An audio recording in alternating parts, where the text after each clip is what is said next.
વિદ્યાર્થી મિત્રો, પ્રકરણ 9 વર્તુળ ધોરણ 9 ગણિત. આપણે એમાં શું શીખી રહ્યા છે?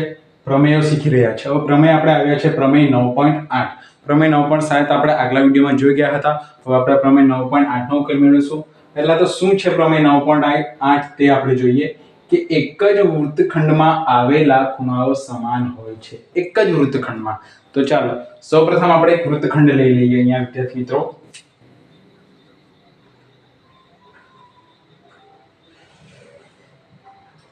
આ આપણે વૃત્તખંડ લઈ લીધું છે. તેને ધારો કે આપણે નામ આપી દઈએ PQ. વર્તુળનું કેન્દ્ર O છે. હવે એક જ વૃત્તખંડમાં આવેલા ખૂણાઓ સમાન હોય છે એવું અહીંયા કીધું છે. કોઈ પણ વૃત્તખંડ એટલે કે વિદ્યાર્થી મિત્રો, અહીંયા રેખાખંડ આ PQ છે, તેની ઉપર હું અહીંયા કોઈ એક બિંદુ અહીંયા લઈ લઉં કે કોઈ એક બિંદુ અહીંયા લઈ લઉં, તેને P સાથે જોડી દઉં અને તે જ બિંદુને Q સાથે જોડી દઉં, આ જ બિંદુને P સાથે જોડી દઉં અને આ જ બિંદુને Q સાથે જોડી દઉં, તો બે જે મને ખૂણા મળશે, એટલે કે અહીંયા આપણે તમને ટૂંકમાં જો સમજાવવું હોય તો ધારો કે મારા પાસે એક વર્તુળ છે, કેન્દ્ર O છે, વૃત્તખંડ આપણે લઈ લીધું છે PQ, અને અહીંયા એક બિંદુ અહીંયા એક લઈ લઈશું, તેને P સાથે અને Q સાથે જોડી દઈશ. આ ખૂણો એક બિંદુ અહીંયા લઈ લીધું છે, તેને P સાથે અને Q સાથે જોડી દઈએ. આ ખૂણો, તો આ બંને ખૂણા કેવા મળવા જોઈએ? બંને ખૂણા સરખા મળે છે એવું આપણે સાબિત કરવાનું છે. તો સૌપ્રથમ વિદ્યાર્થી મિત્રો આપણે શરૂ કરીશું સાબિતી બે બિંદુઓ લઈને. ચાલો બે બિંદુઓ આપણે લઈ લઈએ વિદ્યાર્થી મિત્રો. ધારો કે એક બિંદુ આપણે અહીંયા લઈ લઈએ અને એક બિંદુ આપણે અહીંયા લઈ લઈએ, અને એ બંને બિંદુઓને આપણે P અને Q સાથે જોડી દઈએ. બિંદુ P સાથે અને બિંદુ Q સાથે. તે જ રીતે બીજું બિંદુ વિદ્યાર્થી મિત્રો અહીંયા લઈશું આપણે. તે બિંદુને પણ બિંદુ P સાથે અને બિંદુ Q સાથે આપણે જોડી દીધું છે. હવે વિદ્યાર્થી મિત્રો આપણે શું કરીશું? કેન્દ્રને પણ PQ સાથે જોડી દઈએ.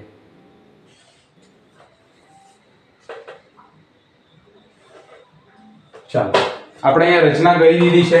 હવે આપણે અહીંયા નામ આપી દઈશું બે બિંદુ જે આપણે અહીંયા લીધા છે તેને A અને B. A અને B તમે કોઈ પણ નામ આપી શકો. PQ આપી શકો, PQ આપણે અહીંયા આપ્યું છે, તમે RS આપી શકો, તમે XY આપી શકો, કોઈ પણ નામ તમે આપી શકો. સૌપ્રથમ આપણે અહીંયા વિદ્યાર્થી મિત્રો પક્ષ લખીશું. પક્ષમાં શું આવશે કે અહીં પહેલા આપણા પાસે શું હતું? અહીં PQ ગુરુ વૃત્તખંડ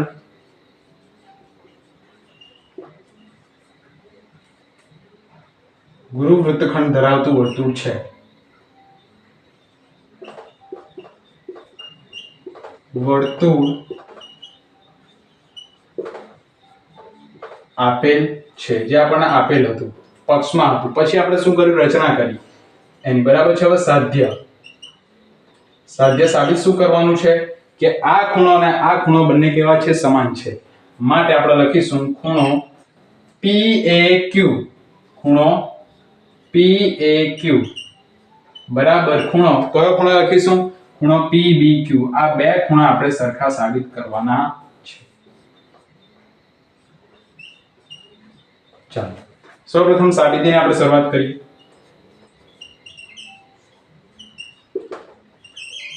સાબિતીમાં સૌપ્રથમ આપણે લખીશું આ ખૂણાના સંદર્ભ લઈને ખૂણો POQ બરાબર આપણે લખીશું ખૂણો. હવે ખૂણો POQ બરાબર ખૂણો POQ બરાબર આપણે શું લખીશું? ખૂણો PAQ. બે વખત હું લખીશ ખૂણો PAQ, કારણ પ્રમેય 9.7 માં આપણે ભણી ગયા છે. કયા? પ્રમેય 9.7 લખીશું આપણે એનું કારણ, અને આને સમીકરણ 1 આપી દઈશું. પ્રમેય 9.7 આપણને શું કહેતું હતું વિદ્યાર્થી મિત્રો? કે વર્તુળના ચાપ દ્વારા કેન્દ્ર આગળ બનેલો ખૂણો, આ વર્તુળનો ચાપ PQ છે, તેનો કેન્દ્ર આગળ બનેલો ખૂણો તે વર્તુળના કોઈ પણ બિંદુએ બાકીના બીજા ભાગના કોઈ પણ બિંદુ આગળ રચાતા ખૂણા કરતા કેવો હશે? આ બમણો હશે. તે આપણો પ્રમેય 9.7 કહેતો હતો. તે મુજબ આપણે 9.7 મુજબ આ લખ્યું છે સમીકરણ. તે જ પ્રમાણે આપણે લખીશું. તે જ પ્રમાણે ખૂણો POQ હું લખીશ પાછો. આ ખૂણો પણ ડબલ આ અડધો થશે આના કરતા, એટલે લખીશું આપણે 2 વખત ખૂણો PBQ. આ પણ પ્રમેય 9.7 પરથી સમીકરણ 2 આપી દો. હવે સમીકરણ 1 અને 2 ને સરખાવતા, ચલો સરખાવીએ બંનેને. પ્રમેય બંનેમાં POQ છે તો ખૂણો POQ હું લખી દઈશ અહીંયા. બરાબર, બંનેમાં શું આપ્યું છે? 2 વખત ખૂણો PAQ અને એ જ POQ બરાબર શું આપ્યું છે અહીંયા પાછું? 2 વખત ખૂણો